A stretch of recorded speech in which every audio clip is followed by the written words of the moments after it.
How to use your credit balance on Temu. First thing first, head over to your application Temu.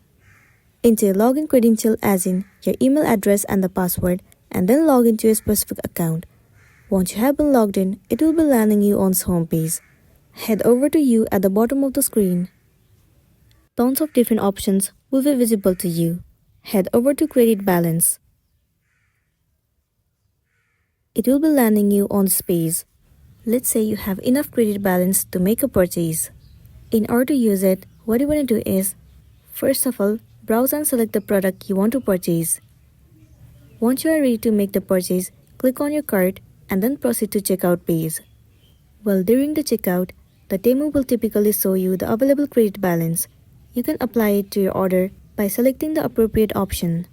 After applying your credit balance, pay any remaining amount using your preferred payment method and confirm the order. If the balance covers the full amount, your credit will be automatically deducted and no further payment will be necessary. After that, you'll be good to go. So that's all for today, and this is simply how you can use credit balance on Temu. Make sure to smash the like button and consider subscribing if you found this video helpful. We'll see you in the next one.